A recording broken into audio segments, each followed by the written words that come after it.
Hoy te invito a ir de allá para acá, a conocer historias de personas que viajan por el mundo. Algunos lo hacen por trabajo, otros por pasión, y también están los que andan en búsqueda de respuestas. Pero todos tienen algo en común: cruzar fronteras para crear, descubrir y contar. Bienvenidos a De Allá para Acá, un espacio donde ellos traen su mundo a tus pies. Hoy nos vamos de allá para acá con Joaquín Sánchez Mariño. Resulta paradójico escuchar que de chico le tenía miedo a casi todo, sabiendo que hoy se mete de lleno en los conflictos más terribles del mundo. Pero la guerra corre por sus venas. Su papá es excombatiente y hoy también su productor, editor y colega. Joaco es periodista, de esos que enaltecen a esta profesión tan bastardeada. Él vive para contar, mira, escucha y siente para luego narrar desde un lado humano esos temas e historias que parecen difíciles de entender. ¿Cuáles fueron sus primeras crónicas? ¿Qué significó su cobertura en Venezuela? ¿Cómo es trabajar en la guerra? ¿Es todo una pelotudez después de ver la guerra en primera persona? ¿Hizo las paces con la muerte? Bienvenido, Joaco. Muchas gracias. Si no fuera acá, ¿en qué lugar del mundo te gustaría estar ahora mismo? Si no fuera en Argentina, bueno, como vengo de hace relativamente poco de viajar, generalmente me gusta estar 1 mes, 2 meses acá. Pero si no, bueno, me gustaría estar, obviamente en este momento me gustaría estar en Venezuela. ¿Cuáles son los primeros viajes que te acordás de tu vida? Los viajes al campo familiar, en ruta, muchas horas de auto, jugando juegos de ingenio con mi abuela, o de ingenio, de palabras. Viajes que para mí eran largos, que eran 4 horas, 3 horas, 5 horas. Mucha llanura argentina, campo. Esos son los primeros viajes como tránsito, ¿no? Como el viaje como movimiento, como algo que empieza en un lugar y tiene un destino. ¿Y en esos viajes ya registrabas algunas cositas, ya escribías, ya contabas? A ver, uno de los primeros viajes que hice, una crónica, si se quiere, fue un viaje que hice a Corrientes. Mi familia es de... Bueno, esos son uno de los primeros viajes que recuerdo, viajar a Corrientes en ruta, en el Gol de mi padre, año 94, por ahí. Eran 1000 kilómetros, eran 12 horas, 13 horas de viaje de ruta. Y me acuerdo que una vez, mi padre se casó por segunda vez, como yo tenía 12, tenía 2 hijos más, del segundo matrimonio, mis hermanos, y una vez fuimos a Corrientes a un viaje familiar y yo fui con mi viejo. Yo ya tendría 15 años y mis hermanitos tendrían 3 y 2, una cosa por el estilo. Y fue un viaje de 12 horas en el auto, yo adolescente y ellos bebés, que obviamente me explotaron los tímpanos y me quemaron la cabeza, pues lloraron todo el viaje. Y me acuerdo que llegué, obviamente mis padres separados, ¿no? Y le escribí un mail a mi madre contándole el martirio que había sido ese viaje, y creo que el asunto era algo así como el peor viaje de mi vida. Y era todo un mail que era una crónica básicamente en el que contaba lo horrible que había sido ese viaje, porque había sido muy ruidoso, peleado. Me acuerdo que mis padres se ofendió mucho con esa crónica. Creo que es mi primera crónica de viaje. ¿La leyó tu padre? Esas cosas que tienen los padres separados, que se botonean igual, lo que dicen los hijos, no lo entiendo porque uno cree que el divorcio mantiene, hay una especie de secreto sumario entre lo que pasa entre uno y otro de los padres separados. Sin embargo, hay una especie de o lealtad entre ellos o traición al hijo, que se siguen contando las cosas, no sé cómo definirlo. A los 15 años ya estabas escribiendo una crónica. ¿Sabías que ibas a ser periodista desde tan chico? No, para nada. En esa época, por ahí lo que quería hacer era escritor. Sí tenía esa ambición. Escribía cuentos, escribía cuentos humorísticos en una época, después cuentos más, distintos tipos de cuentos, crónicas escribía, pero no como periodista, no me interesaba el periodismo. Me parecía un arte menor, ni siquiera un arte, una disciplina menor. Me interesaba la literatura, yo quería ser escritor, desde chico. Después, no sé por qué, estudié abogacía, pero yo quería ser escritor. ¿Te recibiste de abogado? No, me voy a recibir. Estaba en la clase de civil y escribía cuentos en la clase de civil. Y me saqué un 2 en el primer examen de civil y ahí dije, no, esto no. Dejé. Hice el CBC y un año y dejé derecho. ¿Y después qué te llevó a ser periodista? Entre medio que hice el CBC y el primer año de derecho, en el medio hice un viaje a Nueva Zelanda. Fue como mi primer viaje solo a un lugar así exploratorio, año 2005. Yo ya había viajado bastante con familia y demás, pero eso fue como una especie de primer viaje iniciático. Volví a los 8 meses, por algún motivo, como pensando que quería volver para empezar la facultad. Y al toque me di cuenta de que no iba por ahí, que no iba por el lado derecho. Dejé. Y como ya había hecho el CBC, había hecho un año de viaje, había dejado una carrera, algún motivo en mi cabeza dijo, me tengo que apurar, tengo que terminar, porque pensé que ya había perdido mucho tiempo, tenía 20 años. Y entonces me puse a estudiar, por eso elegí ir una privada. Y fue mi padre que me dijo, ¿por qué no comunicación? ¿Te gusta escribir? Puede haber más salida laboral que en letras. Yo quería estudiar filosofía o letras.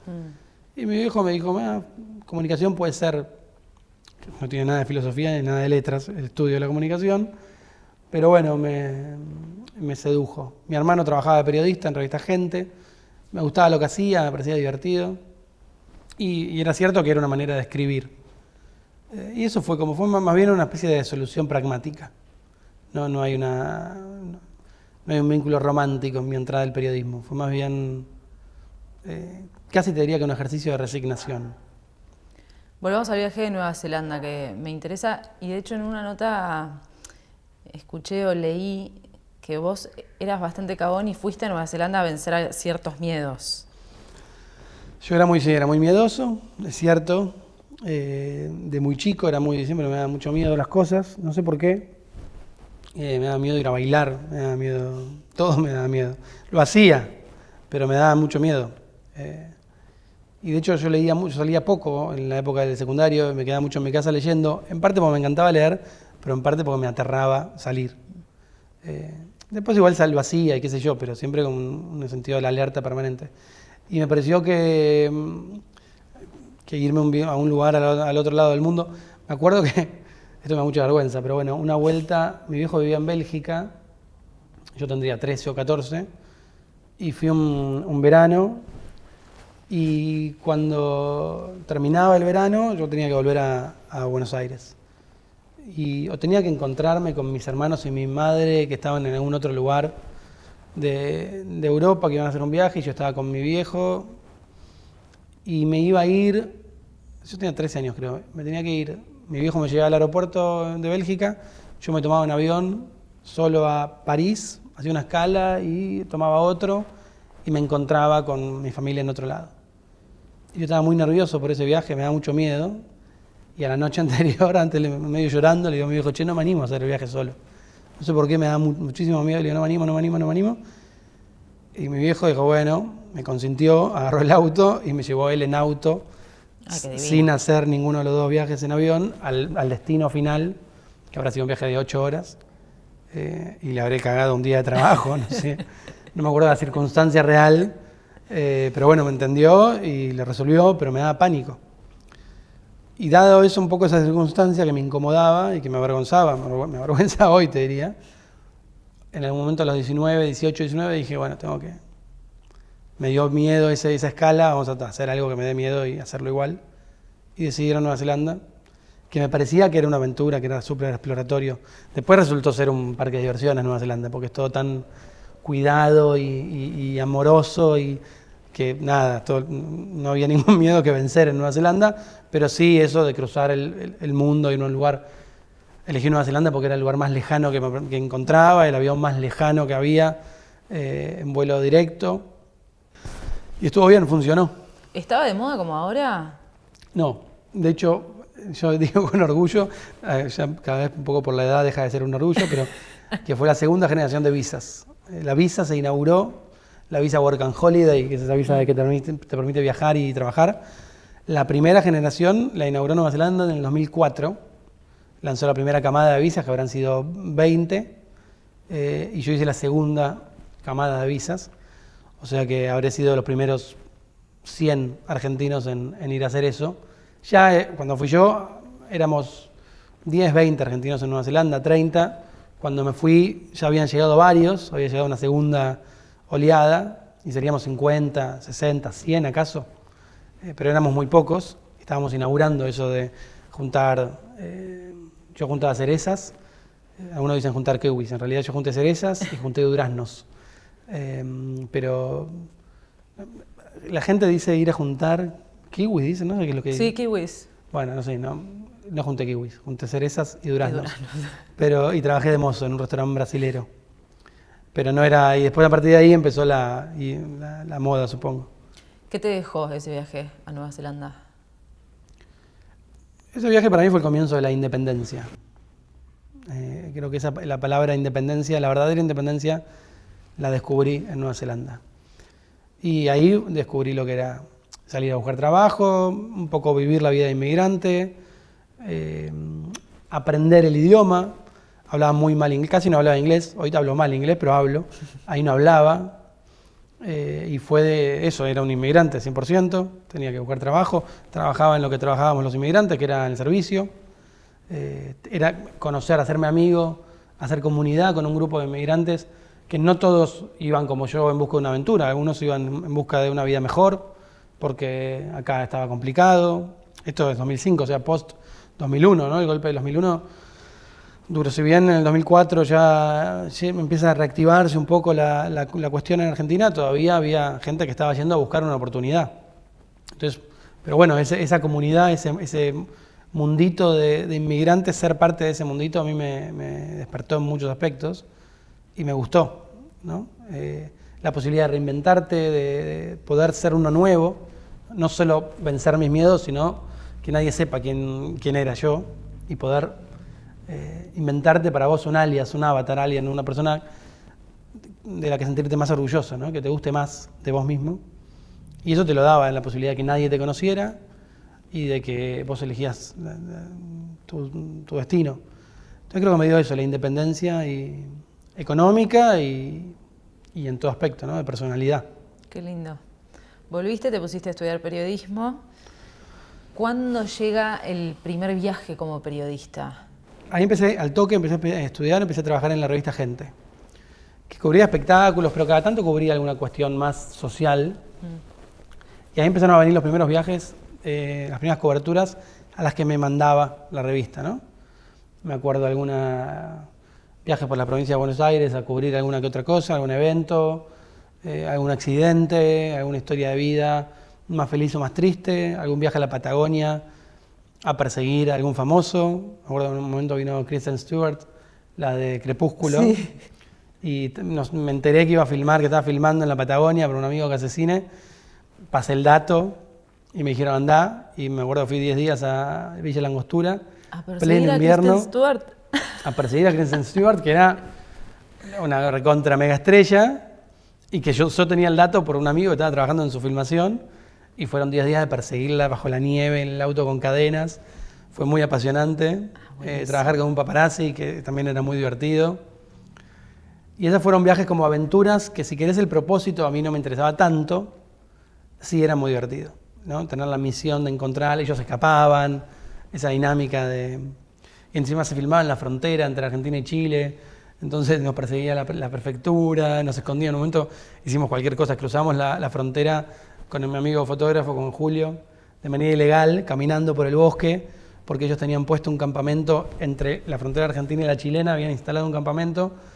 Entonces nosotros nos dejamos el auto del lado argentino y cruzamos caminando por el bosque, nos escondimos atrás de árboles en el bosque mirando el campamento para ver cuándo salía y hacer alguna foto.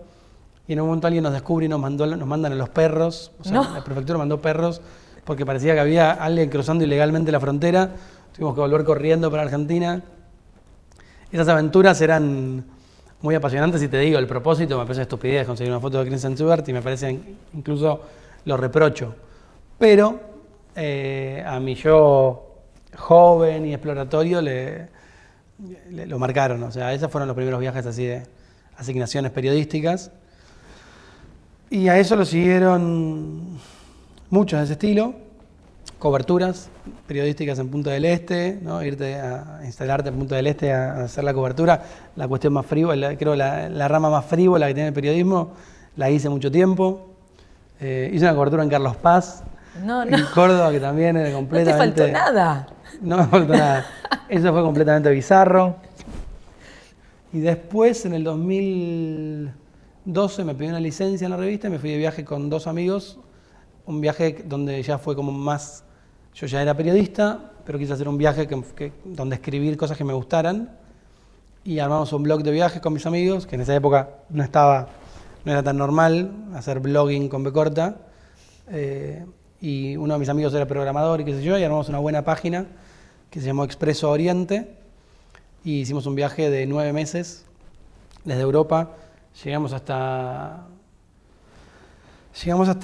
Tailandia por tierra, más de 60.000 kilómetros todo por tierra, en trenes y buses, cruzando Rusia, Mongolia, China, Hong Kong, Myanmar, Malasia, Tailandia, todo. Después hicimos India, Sri Lanka, Egipto, Israel, o sea, pero por tierra llegamos hasta Tailandia. Y hacíamos, conforme viajábamos, por gusto, hacíamos crónicas, yo escribía, mis amigos también, en este blog que era Expreso Oriente, y hacíamos videos. Y en ese viaje aprendí a editar. Teníamos una computadora y íbamos filmando. Filmábamos y editaba horrible. O sea, en el primer destino, que fue Frankfurt, el video es un asco, está editado con Movie Maker, es realmente muy feo. Y ya para la altura de Mongolia había tenido muchas horas encima de edición y ya editaba un poquito mejor. Bien. ¿Los seguís teniendo, esos videos? Los videos los sigo teniendo, la página la hackearon por algún motivo. Está por ahí, pero hackeada. ¿Volviste y retomaste en gente? Volví, retomé gente 1 año, pero ya había probado la droga de hacer lo que uno ama, ¿no? O sea, de combinar. Porque en el medio un poco me fui enamorando del periodismo. Digo, claro, que entré como porque sí, pero me empezó a divertir mucho. Sí, vos reprochás la frivolidad, digamos, de la farándula, pero también estás reagradecido de esos años en gente.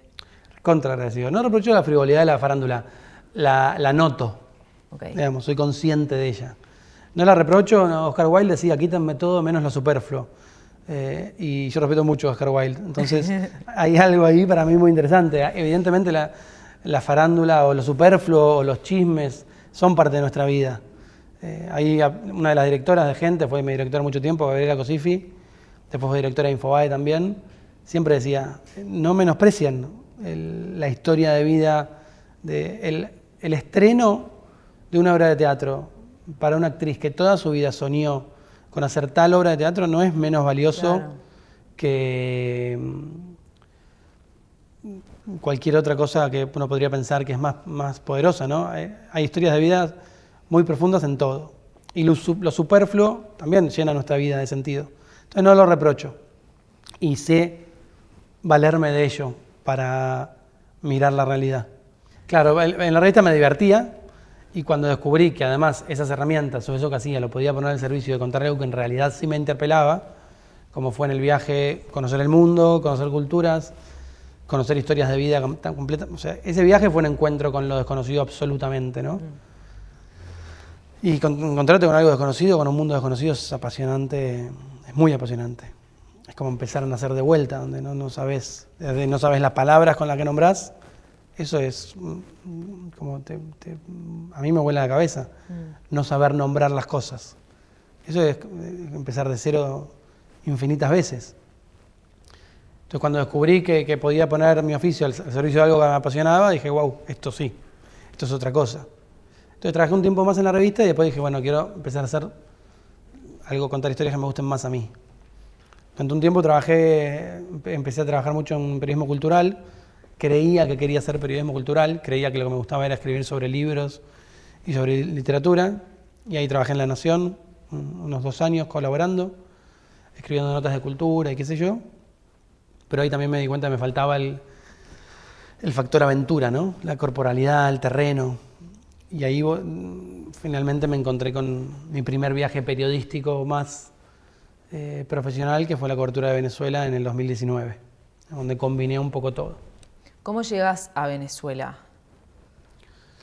Yo trabajaba en redacción, medio que compartimos en nuestro haber periodístico, y había renunciado en diciembre porque quería de vuelta el tipo de cosas que cubría en redacción no me terminaban de completar. O sea, una vez que renuncié a gente, empezó una cadena de renuncias, ¿no? De irme de lugares porque yo sentí que me iba formando y cuando de repente ya había entendido qué quería, donde no encontraba lo que quería me iba. Bueno, en redacción, que aprendí un montón de cosas, no estaba encontrando las historias que quería y renuncié y me fui, me compré un pasaje como con mi plata para irme a Nueva Zelanda a cubrir, a Venezuela, la Z está, a cubrir lo que era en el momento un estallido social y un proceso político que no entendía y que quería aprender. Y compré un pasaje y fui y me encontré con eso, ¿no? Con cubrir un conflicto social en terreno y bueno, me fascinó. ¿Vos solo te pagaste el pasaje? ¿No había ningún medio atrás bancándote? ¿Vos no sabías dónde iba a publicarse el contenido que ibas a hacer? ¿Fuiste vos solito con una mochila, un carrión? Y bueno, ahí ya estaba, es como que había empezado en este proceso de no transar, no negociar lo que quería. Lo ofrecí la cobertura de Venezuela se lo ofrecí primero a redacción no era tanto su agenda. Después se lo ofrecí a Infobae, en ese momento no la vio, a quien se lo ofrecí, mi editora, no le pareció que era relevante, por decirlo de algún modo.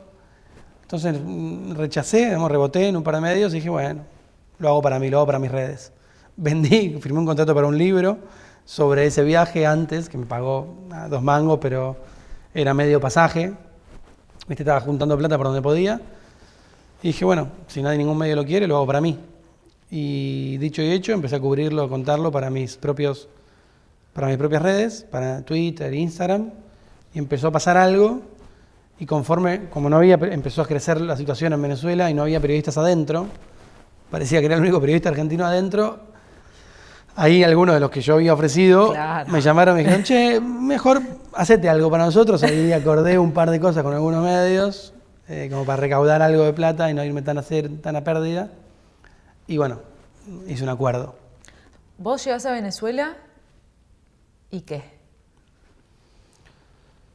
Llego a Venezuela con un montón de preguntas que eran ¿qué carajo pasa en Venezuela? En esa época se discutía que había un desabastecimiento de alimentos, que no había luz, que no había agua, lo que hoy sabemos, pero que en esa época era mucho más agudo que hoy, pero que no era claro. Se hablaba mucho de Venezuela sin entender. Y yo fui un poco con esas dudas en la cabeza y al frente. Y me acuerdo que el primer video que hice fue diciendo, estoy en el aeropuerto, voy a Venezuela a hacer esto, a averiguar esto. Y hubo un montón de respuestas de gente, un montón de gente que se preguntaba un poco lo mismo que yo.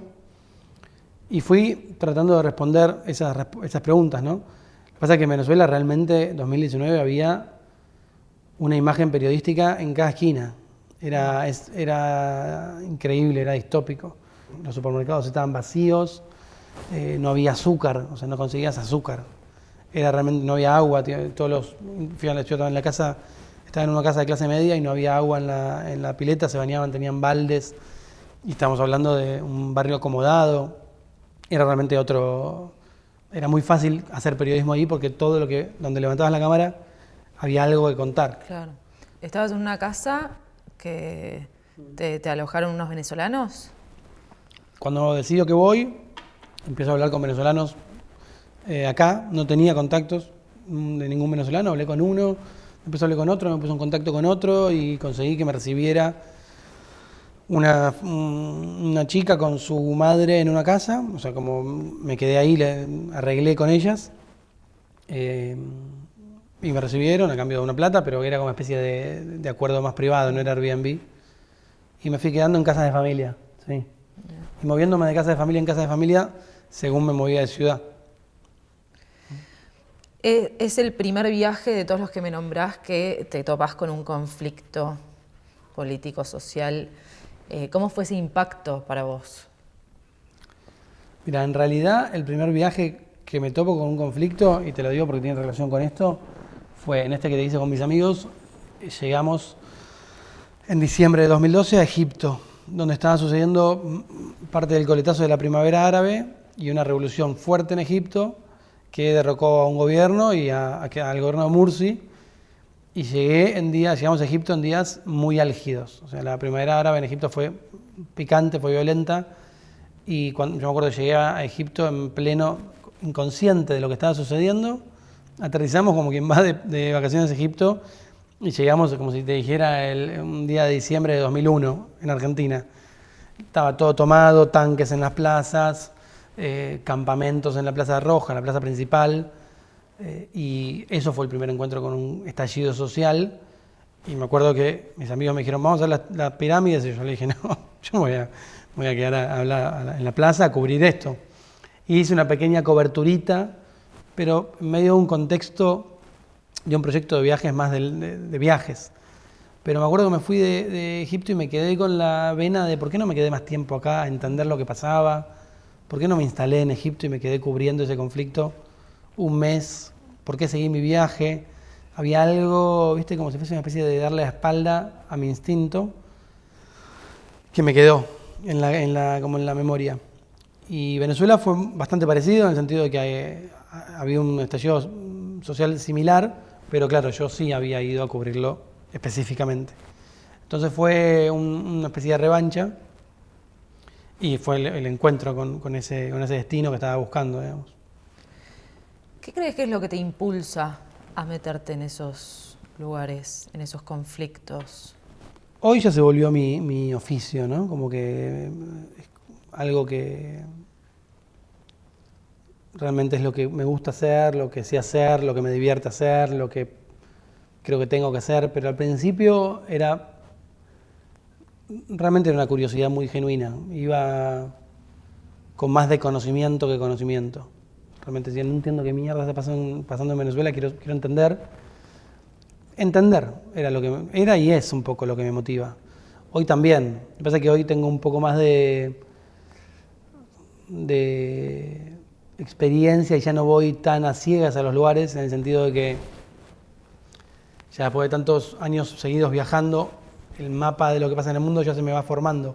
Claro. Cuando empecé había un montón de baches en mi bagaje cultural y tenía mucha curiosidad por entender, ¿no? Entender es lo que me siempre entender, saber lo que está pasando, aprender. Yo aprendo viajando, digamos.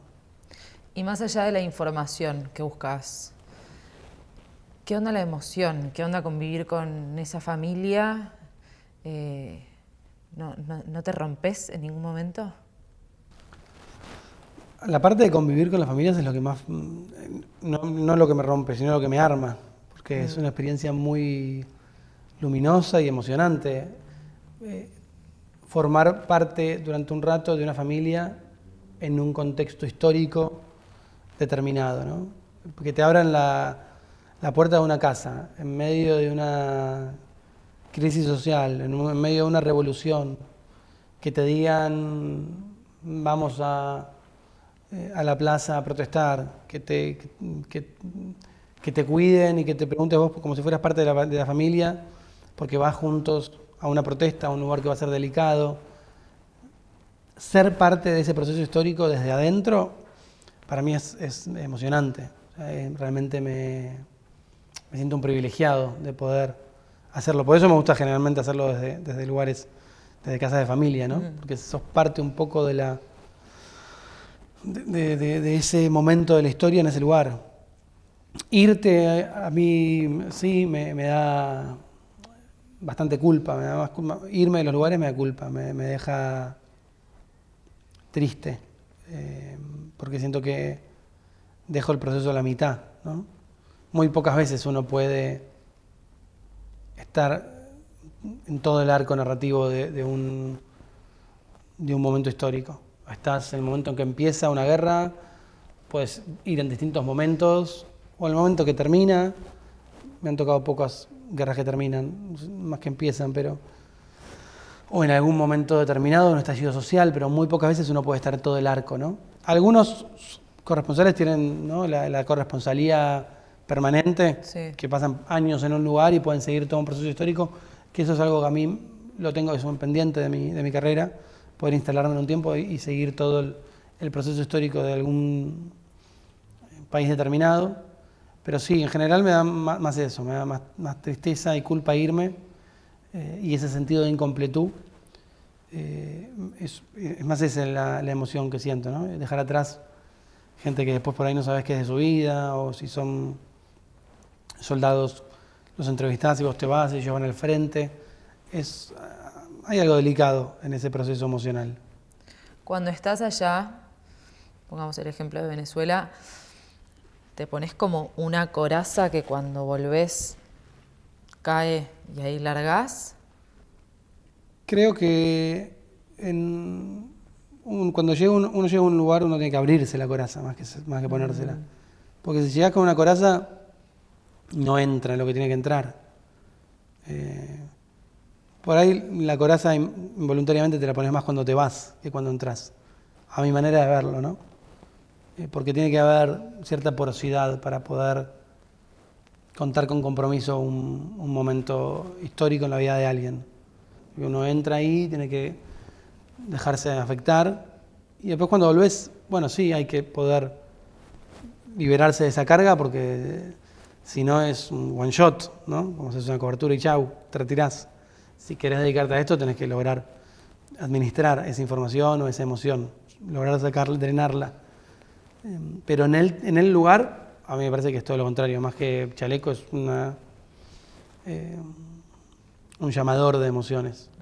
Después vamos a pasar a la guerra en sí, pero justo me hace el pie para preguntarte, cuando vos volvés de estos lugares, vivís cosas tan fuertes, ¿te pasa de llegar a Buenos Aires y que todo te parezca una pelotudez? Me ha pasado, porque sobre todo cuando volví de Ucrania la primera vez, volví como muy oscuro y todo y me parecía una pelotudez y no entendía qué hacía la gente en el cine. O sea, realmente decís, ¿qué haces en el cine? Teniendo tantas imágenes en la cabeza para mostrar, yo no entendía qué hacía la gente en el cine. Me parecía casi una ofensa. Fue un breve momento de mi vida en la que me rení con el arte, porque pensaba que el arte le daba la espalda a la realidad. Después me di cuenta que para nada, ¿no? O sea, todo lo contrario es un espejo, pero hubo un momentito. Después no. Después dejé de pensar eso porque conforme vas acumulando coberturas y conflictos y experiencias de ese estilo,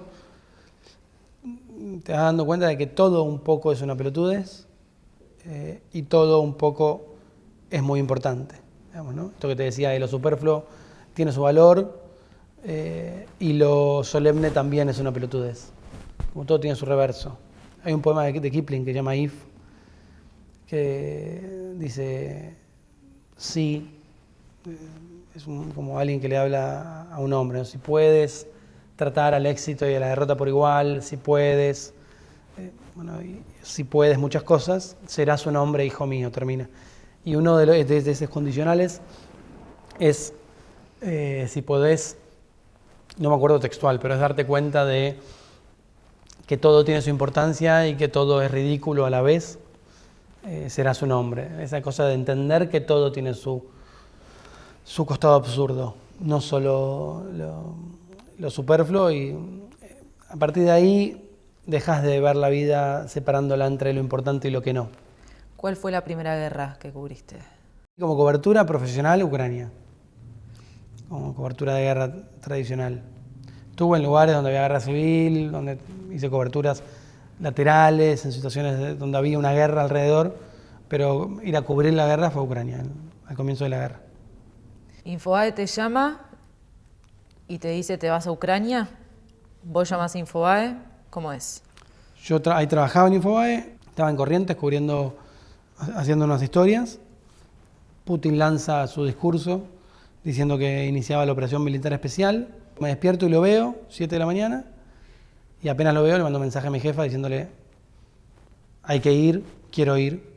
Yo trabajaba en la sección de sociedad que cubre muchas cosas, historias de vida, cosas sociales, cosas más pequeñas, pero generalmente ceñido a la Argentina. Entonces me dijo, bueno, no sé si vamos a ir. Y le digo, hay que ir, quiero ir. Me dijo, bueno, no sé si vamos a mandar a alguien y no sé si, y no creo que no nos toque a nosotros, como si no es nuestra sección.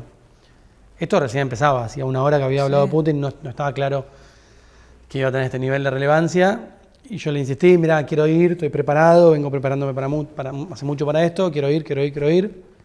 Bueno, déjame ver. Eso fue a las 7, 8 de la mañana. Me voy a hacer la historia que tenía que hacer en un campo en Corrientes. En el medio pasa algo internamente en Infobae, que empiezan a buscar a quién mandar, empiezan a hablar, hay reunión de directorio, medio de urgencia, ¿quién? Nadie quiere ir, bla, bla, y ahí en un momento mi jefa dice, bueno, yo tengo a alguien que quiere ir, que viene pidiendo ir, y bueno, ahí cayó mi nombre, un poco gracias a mi insistencia y a que, no sé, qué habrá pasado internamente en esa conversación. Y me llama mi jefa a las 12 del mediodía, yo estaba haciendo una entrevista, y yo estaba entrevistando a un excombatiente de Malvinas, porque se cumplían 40 años de la Guerra de Malvinas, entonces estábamos haciendo un especial sobre el tema. Mientras entrevistaba, yo veía que me llamaba mi jefa, ¿viste? Y le cortaba, porque estaba en la entrevista. Yo imaginaba, pero bueno, estaba en medio de una entrevista y me llamaba, y yo le cortaba. Y en un momento viene el fotógrafo y me dice, che, te está llamando Gaby. Yo sí, estoy en la entrevista, decirle que ahí la llamo. Termino la entrevista y la llamo. Y me dice, ¿dónde estás? Digo, en Corrientes, me mandaste vos. Volvé ya, te vas a Ucrania. Entonces terminé la entrevista, que era un excombatiente, le cuento, y se queda medio impactado y me dice, te voy a dar un solo consejo. O sea, yo estaba con un excombatiente de guerra, me pareció muy poético todo. Me dice, te voy a dar un consejo. Te vas hasta a cagar, te vas con el casco. O sea, no te saques nunca el casco. Entonces, incluso cuando vayas al baño, el casco puesto. Era un tipo que había recibido 2 tiros en la cabeza y que los había recibido en el casco. El casco le había salvado la vida. Entonces le dije, bueno, gracias por el consejo. Y terminamos la entrevista, me fui a la noche y mientras volvía, iba produciendo el viaje a Ucrania. Llegué a las 9 de la mañana a Buenos Aires, me hice un PCR, que tenía que hacerme un PCR porque esa época todavía el COVID. Y a las 2 de la tarde estaba yendo de Ezeiza a viajar a Ucrania. ¿Qué se pone en la valija para llevar a la guerra? Hice una valija gigantesca, esa fue una primera. No. Fue muy rápido, no fue culpa mía, no me echo la culpa porque fue realmente muy rápido. Hice una valija gigantesca con rueditas, que la dejé. Llegué a la frontera de Polonia con Ucrania y dije, esto es absurdo, ¿cómo voy a entrar con esta valija? Y la dejé en la frontera, dejé en un hotel. Le dije a la chica del hotel, che, te dejo esta valija acá y vuelvo en 2 días. Bueno, dale, me dijo. Y la dejé en un cuartito, una valija gigante, y yo me llevé una mochila nomás. Y volví a los 50 días al hotel, dije, esta valija no va a estar, estaba, de casualidad. Bien. Sí. Así que no sé qué se lleva. Hoy en día sí te puedo decir, pero esa primera vuelta llevé un montón de cosas de más. Hoy te diría lo menor indispensable, ¿no? Al aeropuerto de Ezeiza te lleva tu viejo, también excombatiente de Malvinas. ¿Cómo fue ese viaje? ¿Y cuál fue el consejo, si es que te dio tu padre? Me dicen, yo estaba de novio. Llamo a quien era mi novia, le digo, no tenemos la mejor conversación del mundo. Hablo con mi padre, le digo, viejo, buscame, me tenés que llevar a Ezeiza, no digas nada, ok. Me lleva mi padre a Ezeiza y le digo, bueno, empiezo a hacer preguntas de la situación geopolítica. Mi padre además es politólogo, doctor en ciencias políticas, y su tesis de doctorado lo hizo sobre la guerra, entonces sabe mucho de la guerra, entonces yo le hacía preguntas técnicas, preguntas históricas y geopolíticas. O sea, fue una conversación, yo lo uso mucho de productor a mi padre, entre un productor y un periodista. no fue, tampoco permití que hubiera una conversación emocional ahí, porque realmente no había tiempo. Me hizo una foto cuando me iba y nada, me dio algún consejo. Me dijo que trate siempre de tener información, que no me mueva por el territorio sin información, que después entendí que es un consejo muy importante, ¿no? En una zona de conflicto, moverte a ciegas es lo más peligroso que puedes hacer. Siempre la información te puede salvar la vida. Y esa es la gran diferencia entre moverte con el ejército o moverte solo, ¿no? Cuando te mueves con el ejército tenés otros riesgos, pero sabes dónde te estás metiendo porque ellos tienen información. Cuando te mueves solo, no.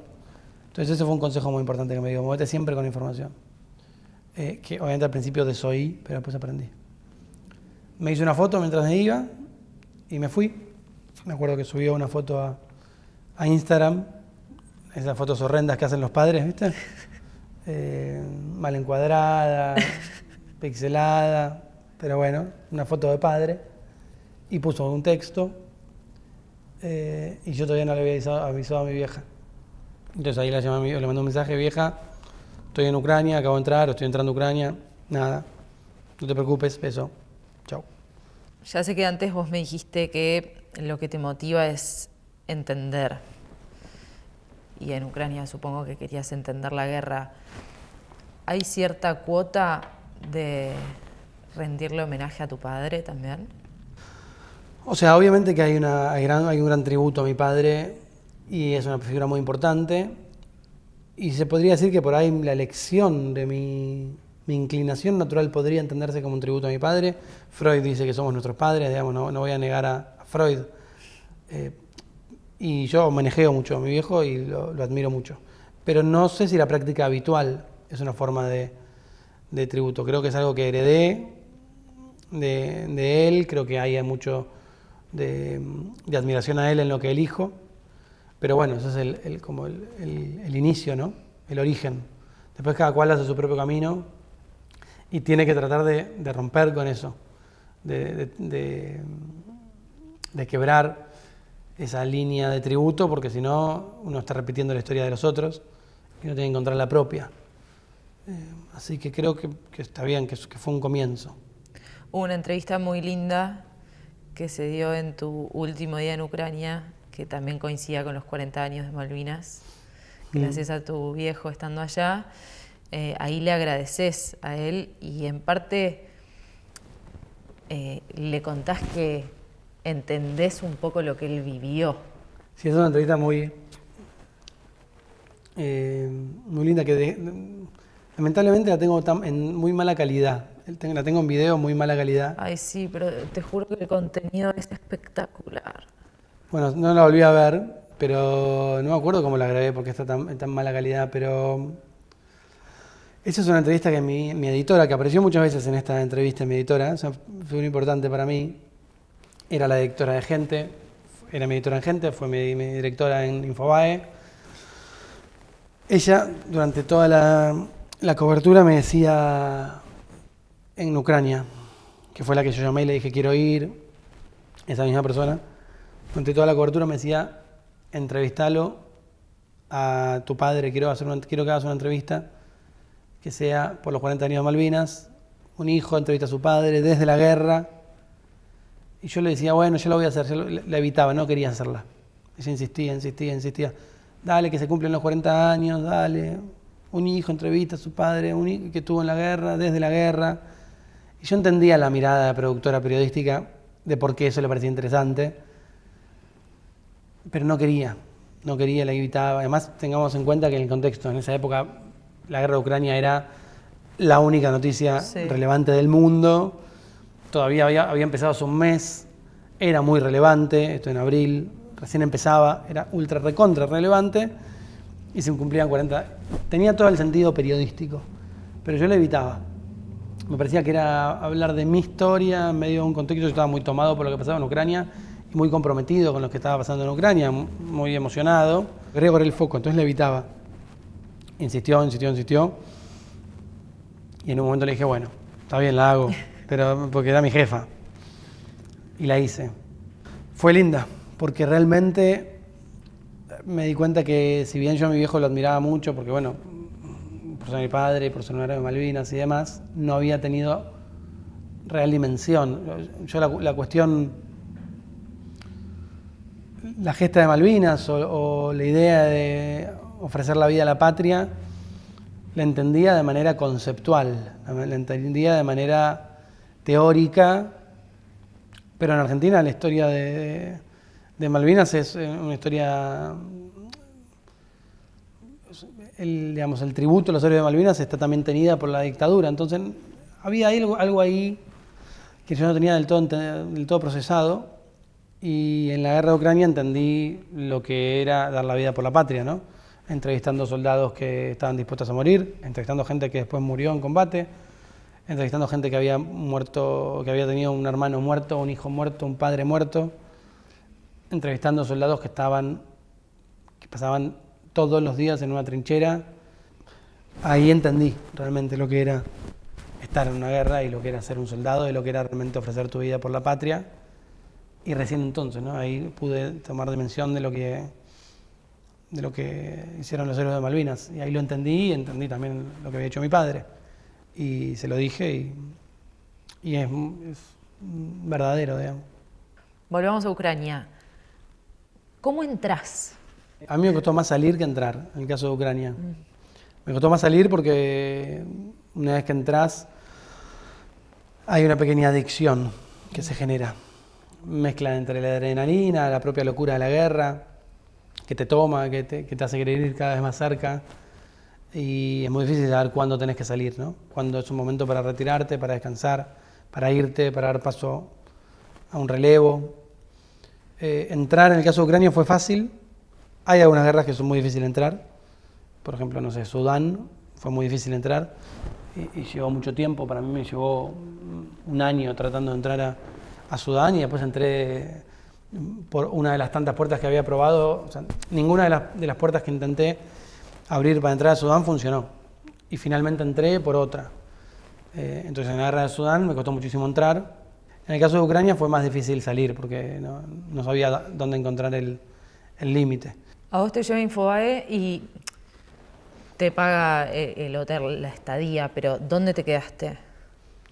Bueno, eso me lo fui produciendo yo, digamos, lo produje la primera noche en el VIP, me quedé con Caro Moroso y el equipo de TN, porque entramos juntos, y llegamos y yo no tenía nada reservado, porque soy muy... porque hace un día antes me habían dicho que me fuera, entonces no había tenido tiempo de nada, y había entrado a Ucrania, había reservado algo, ahora que me acuerdo, porque quedaba en la Loma del Orto, era imposible. Entonces se hicieron, de repente entramos juntos con Caro y con el equipo de TN y estábamos cubriendo en la estación, empezaron a sonar las sirenas, primera vez que escuchábamos las sirenas, nevaba, estábamos los dos cagados hasta las patas, éramos más de 2, éramos 4, porque ella tenía un equipo. Llegó la noche, yo no sabía qué hacer y ellos me dijeron, bueno, tenemos un departamento acá, quédate con nosotros. Estuvieron muy solidarios en ese aspecto y me quedé con el equipo de TN. En un departamentito así, un buen ambiente, que yo dormí en el piso, sentado, el cámara también durmió en una silla sentado, Caro durmió en una camita con la fixer, con la traductora acostada, o sea, éramos posta en 20 metros cuadrados, 5 personas. Ahí pasé mi primera noche, comimos huevos duros, no había nada, no había restaurantes, obviamente, el primer día de la guerra, el segundo día de la guerra, todo cerrado, conseguimos unos huevos, y comimos dos huevos duros cada uno. Me acuerdo de esa noche, fue como muy... no me lo voy a olvidar nunca, digamos, esa noche, sentados comiendo huevo duro. Después ya separamos los caminos, ellos siguieron por otro lado, y yo dormí una noche en un hostel en la misma ciudad, que en ese hostel estaba todo ocupado por ucranianos de otras ciudades que estaban evacuando y que estaban durmiendo ahí, en ese hostel. Dormí una noche en un hostel y la siguiente noche me fui para Kiev.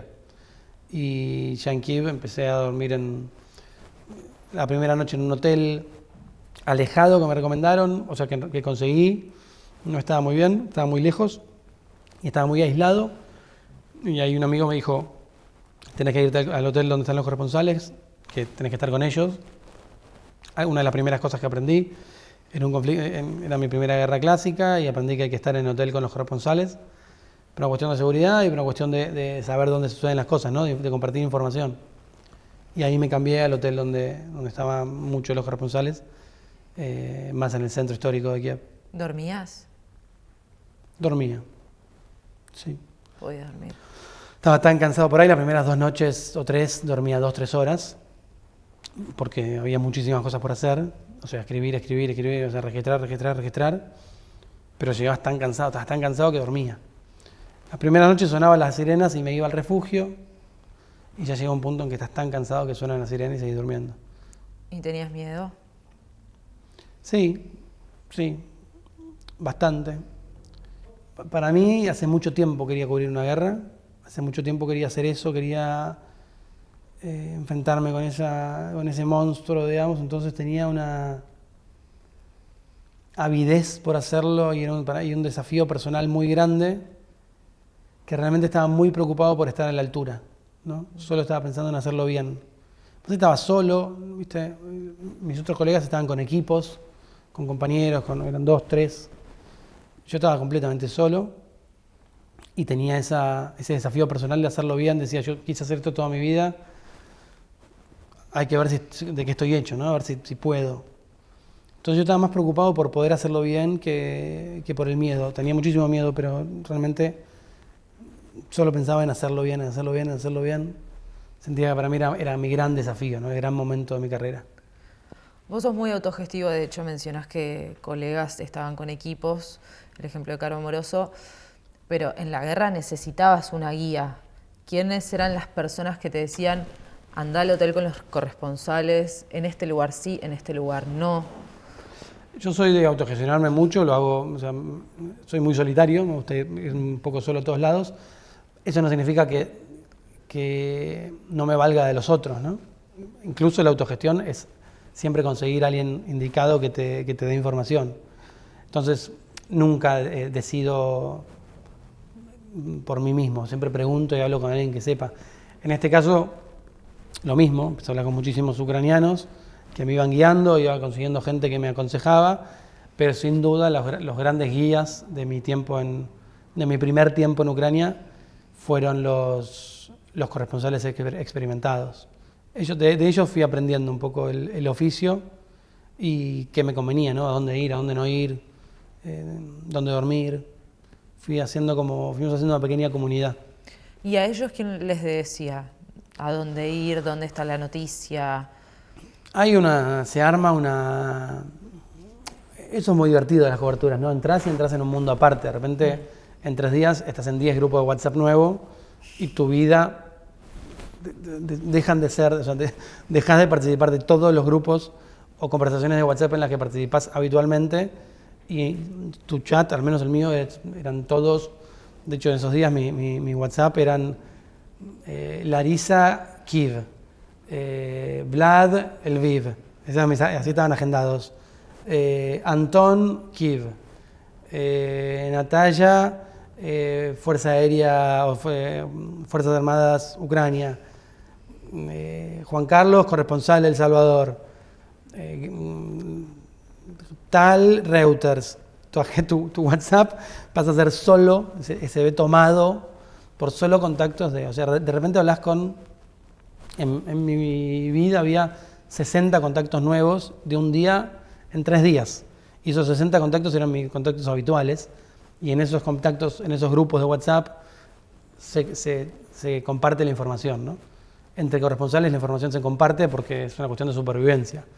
Y ahí está, pasó esto en tal lugar, vayamos, eviten tal ruta, hubo una emboscada, eviten tal lugar, se dice tal cosa, ahí empieza a correr la información. Y bueno, eso también es muy emocionante, como realmente entras en un mundo nuevo y todo lo demás se borra, ¿no? Me hablas de WhatsApp como fuente de fuentes, pero ¿hay internet en todos lados en la guerra?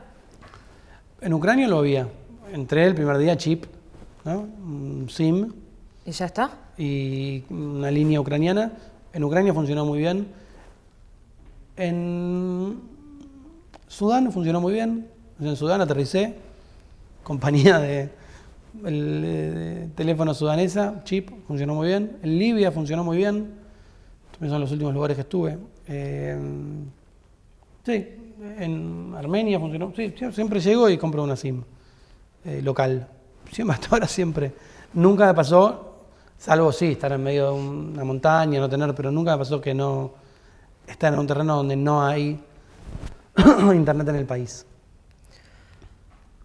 Uno hace muchos años podía imaginarse la guerra, hoy por personas como vos que van a cubrirla también podemos verlo y gracias a las redes sociales y la globalización que tenemos, pero ¿qué es lo que no vemos? ¿Qué es lo que no sentimos? ¿Cuáles son los sentidos que se activan? Se agudiza el oído, el olor. El oído creo que es el gran sentido de la guerra, es el oído, sin lugar a dudas, para mí. O sea, aquello que no tenés entrenado y que empezás a entrenar como nunca es el oído. Y que es lo que te queda también más afectado. Digamos, los sonidos, la concepción de los sonidos cambia una vez que volvés de una guerra, ¿no? Porque te alertan de muchas cosas. Si bien el oído es un sentido de alerta, ¿no? Te tocan bocina y te están avisando de algo, escuchás un frenazo y mirás, escuchás un portazo y te asustás. En el sentido más atávico del ser humano, el oído cumple una función de alerta. En la guerra se duplica, tanto que después uno queda un poco confundido, ¿no? Porque escuchás sobre todo al principio, escuchás una explosión fuerte, decís, ¿dónde viene el bombardeo? Y bueno, hasta que limpias eso pasa un tiempo, pero en la guerra es muy importante. Si escuchás un bombardeo es que hay un bombardeo, y según cuán lejos o cerca esté, o si el sonido es de bomba que sale o bomba que entra, si tiembla el piso o no tiembla el piso, es el riesgo que puede haber cerca, ¿no? Ese montón de cosas tenés que tenerlas en cuenta por una cuestión de supervivencia. Escuché en una entrevista que detectabas cuáles eran los misiles que entraban o salían. ¿Cuántos días, semanas te lleva conocer esas cositas que son súper importantes para la supervivencia, digamos? Supongo que depende de la intensidad del bombardeo. A mí yo fui notando en Ucrania cómo de repente reconocía uno de otro. De hecho, los primeros días, cuando me movía con Juan Carlos, sonaba algo y yo me asustaba y él me decía, tranquilo, es uno que sale. Yo decía, ¿cómo sabes? Estoy acostumbrado. Él tenía muchas guerras en su haber, ¿no? Y me acuerdo que a los 15 días ya empecé a reconocer eso. Y dije, wow, incorporé un conocimiento sensorial que antes no tenía. Y no sé si te lo podría describir, pero el eco que se hace es distinto de un misil que sale, ¿no? Una defensa aérea, de uno que cae, que es más eco.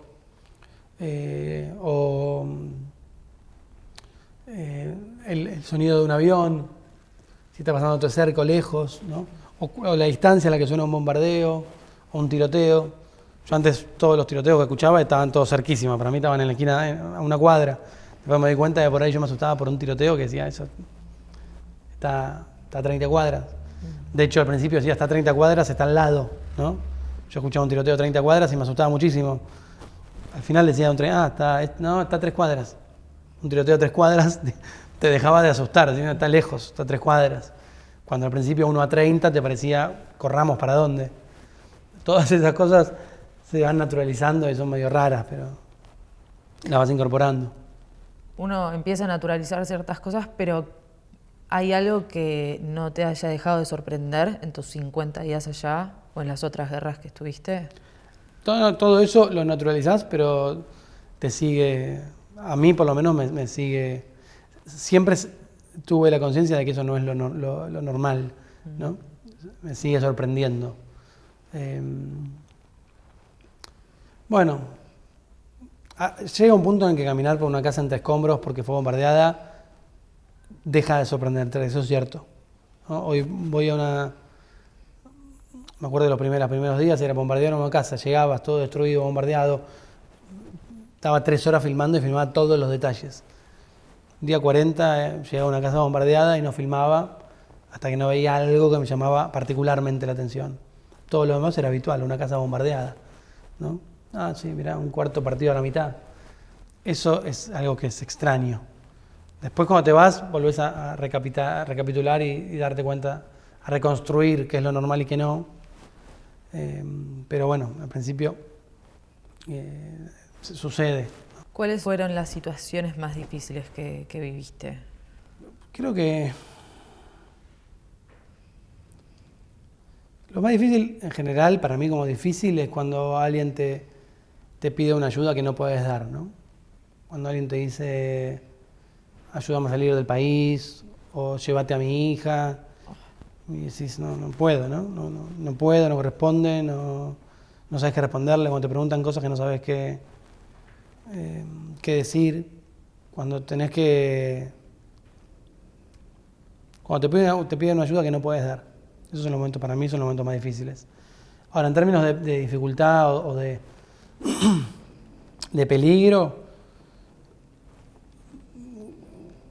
sucedieron los momentos más difíciles cuando me moví sin información, volviendo al consejo de mi padre, ¿no?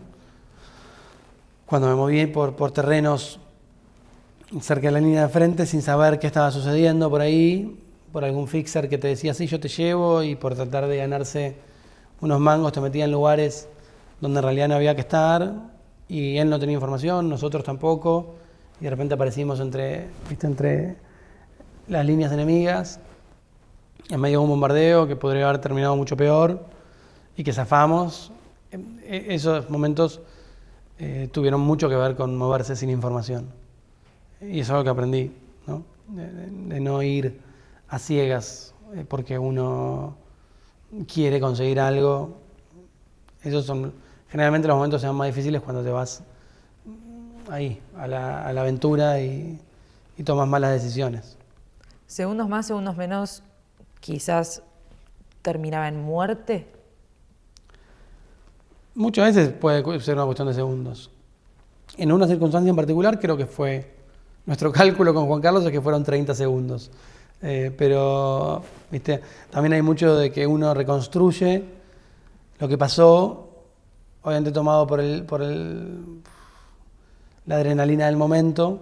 Hubo un momento en particular que estuvimos en un lugar equivocado y cayó un mortero mientras nos íbamos, y después cayó otro mientras acelerábamos, y la conclusión nuestra fue que nos confundieron con unas tropas ucranianas y que nos atacaron a nosotros, y cayó a 30 segundos de donde nos íbamos.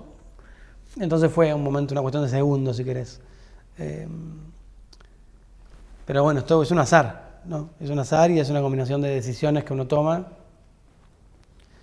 que afortunadamente en nuestro caso fue con suerte. ¿Llegaste en algún punto a amigarte con la idea de morir? No hice ningún trato no dije estoy listo. Sí dije estoy dispuesto, digamos, soy consciente de los riesgos. Pero amigarme como decir, bueno, ya estoy, puedo morir feliz, si hice todo lo que quiero, no. Tengo un montón de cosas más que quiero hacer. Pero sí me amigué con el hecho de que este trabajo supone algunos riesgos y los corro. Tomo todos los recaudos posibles, hago todo con la mayor seguridad de la que soy capaz, pero bueno, después hay un margen que uno no maneja, pero no le firmé todavía el contrato a la... No, si sucede va a ser sin mi consentimiento. Eso que quede claro. Pero en ese... Si está viendo, no sepa. En ese estoy dispuesto, ¿crees que hay cierta cuota de egoísmo para quienes quedan? El egoísmo suele tener una connotación negativa que yo no estoy a favor. Para mí el egoísmo puede ser algo sumamente positivo. ¿Pero crees que hay una cuota de egoísmo? Yo creo que no. Hay dos cosas. Una, que yo amo hacer esto, Y ya le he dicho a mi madre que si yo un día me pasara algo en una cobertura, estoy contento, digamos. Prefiero quedarla trabajando, haciendo lo que me gusta, que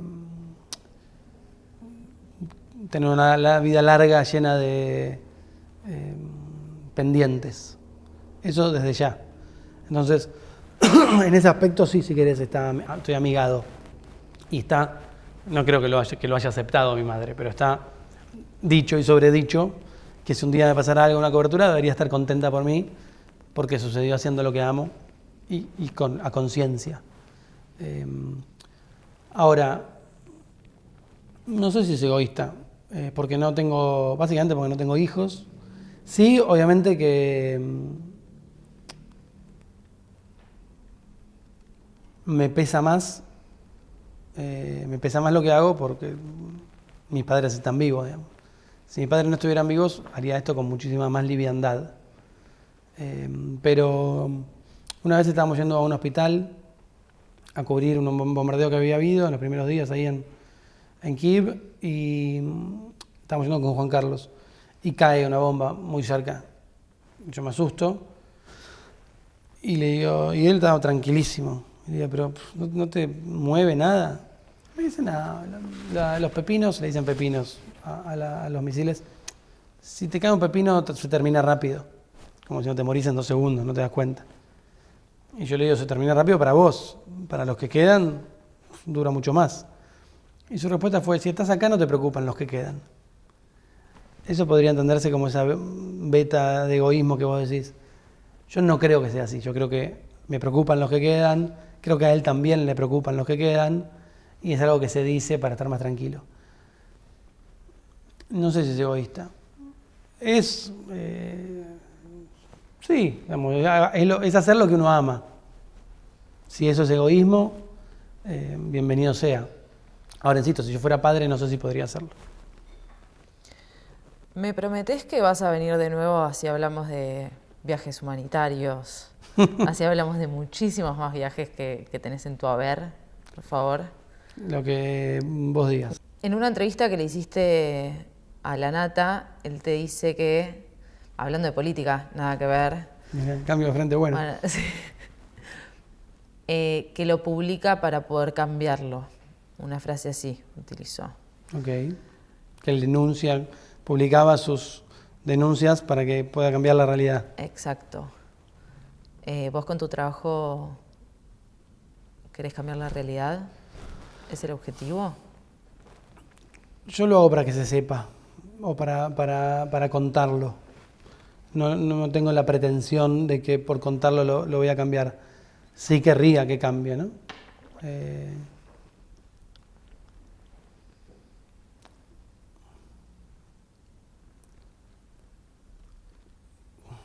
Sí, yo creo que me encantaría que cambie, que sea un mundo que no existan las guerras. Me encantaría que sea un mundo mejor y que cambie. No creo que exista, no creo que vaya a suceder. Y no sé si de algo sirve contar las historias que cuento, no sé si hacen algún bien, pero cuando lo hago, creo que sí. O sea, mientras estoy tomado por la fiebre de contar una historia, sea en video, sea escrita, sea como sea, durante ese rato tengo la idea, la convicción, la fantasía de que de algo sirve. Después yo veo que la realidad sigue siendo igual y que nada cambia y me decepciono, pero mientras lo estoy haciendo, estoy tomado por la convicción o por la creencia o por la ilusión de que de algo sirve. Sin esa fantasía en mi cabeza no podría hacerlo. Si nadie te leyera, ¿harías lo mismo? Si nadie me leyera, estaría buscando a alguien que me lea. Sí, siempre. Para ir cerrando, trajiste un objeto Sí. de un viaje que lo llevas contigo. Lo llevo conmigo, ¿Qué es? casi de manera permanente. Es una pulsera que me regaló mi amigo Christopher después de una misión humanitaria en el Mediterráneo, en un barco de rescate de migrantes. Es una pulsera tibetana que me regaló, un poco como recuerdo de nuestra misión. Él es rescatista, yo lo acompañé como periodista lo vi sacar mucha gente del agua. Nos hicimos muy amigos, lo quiero mucho, vivo en Barcelona. Y después de la misión me regaló esta pulsera, un poco como recuerdo de... un poco para limpiar todo el drama que vivimos en esa misión y un poco como recuerdo de lo que hacemos, digamos. Y no te la sacaste más. Cada tanto me la saco para, no sé, ir al médico, ponerle, Sí. pero mi idea es no sacármela. El mundo, según Joaquín Sánchez Mariño, es...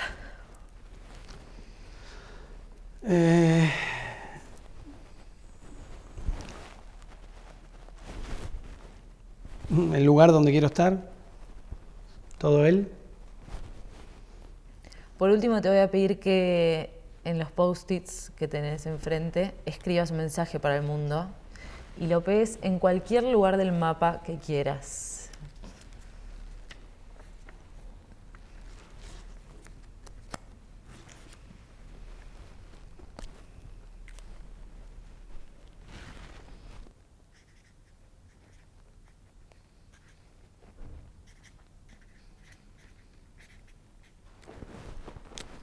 Listo. ¿Podés leerlo? Puedo leerlo. Dice, miren a Mongolia. Eso. Y lo vas a pegar en... Y en Mongolia, Buenísimo. supongo, lo pego. Dale. En realidad no debería ponerlo en Mongolia porque Mongolia ya sabe lo que es, pero bueno. A ver si lo encuentro acá, ¿no? Porque Es como un llamado de atención. miren a Mongolia. Me encantó. Ahí va. Joaco, ¿dónde puede seguir la gente tu historia? Tus viajes, tus aventuras, coberturas. Casi todo lo que hago lo subo lo comparto un poco en mi Instagram, que es Joaquín Sánchez M. Y tengo un canal de YouTube que se llama Under Periodismo, donde subo también bastante de las cosas que hago. Ahí.